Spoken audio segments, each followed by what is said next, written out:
everyone, Tori here today with a quick scrapbooking process video.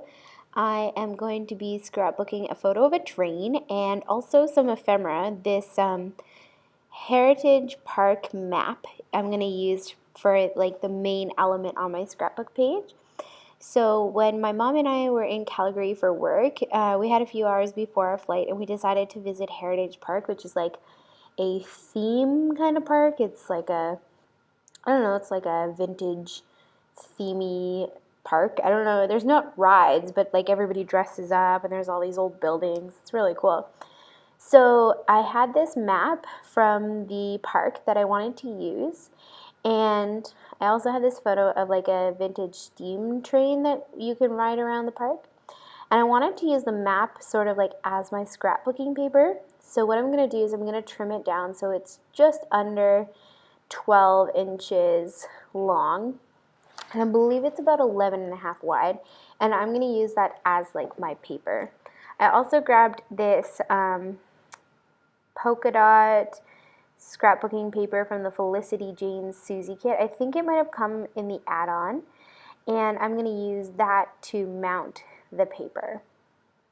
And this is really fun to use ephemera. I don't use ephemera that much often because I don't scrap current photos, I scrap old photos, and I usually lose them before I actually get there.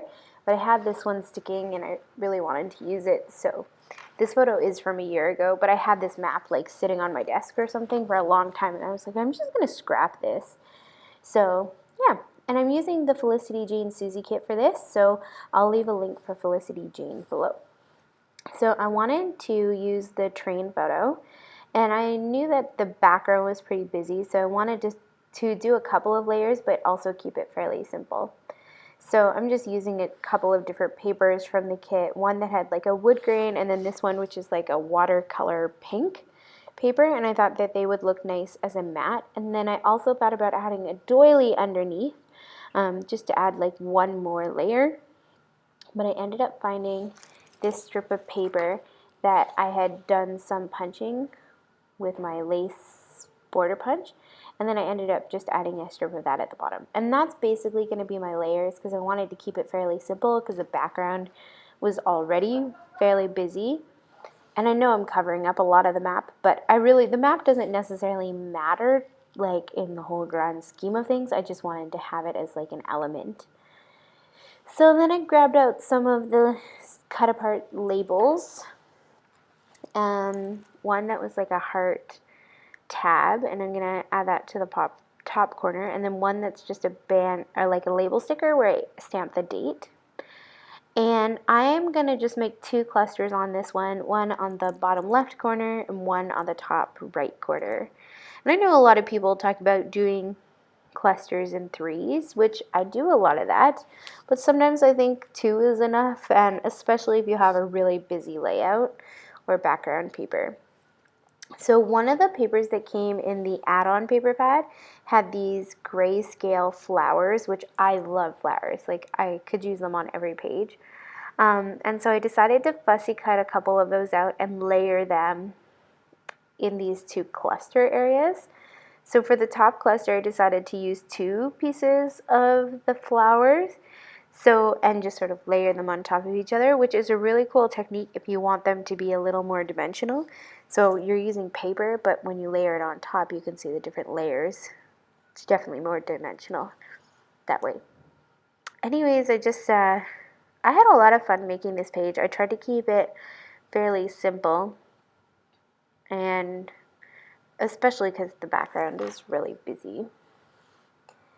And then I was trying to decide what to do for a title, and I really struggled with the title. I actually don't know if I even added one. Somebody messaged me the other day to ask if I don't add titles to my pages or if I do, and my response was sometimes I add titles, sometimes I don't. I personally don't think I have to add a title to every single page, and I hate titles. I like them, but I'm so bad at coming up with them. So most of the time I don't use a title just because I can't think of anything. And I don't want to just put some random title on there if it doesn't really apply. So sometimes I add a title, sometimes I don't. Basically, the rule of thumb is like if it's gonna look nice and add to the general like aesthetic of the page, then I add a title, or if I have a title that I really want to add, I'll add one. But most of the time I don't really worry about it. And on this one you have like right on the background paper where the map is, it says Heritage Park, which I thought, that's a good enough title, and it's like integrated into the page fine. I feel like if I were to add a title anywhere, it would actually take away, so I wanted to just leave it. And then this is a technique that I've been doing a lot lately. If you've been watching my videos, I really enjoy it. I decided to add my journaling around the border of the paper, so like around the edges.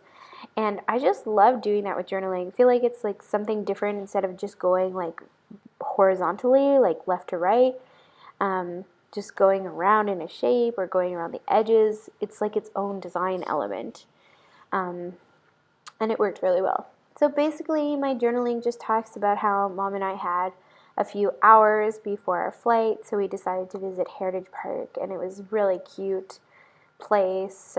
We got some ice cream and some sweets from a like vintage sweet shop, and we got to ride the steam train. Yeah, it was just a fun time. So that's it. The page is done. I'm going to slow it down and hold it up for you so you can get a check at these embellishment clusters. Hope you have a lovely day. Thanks for subscribing, commenting, and liking. Bye.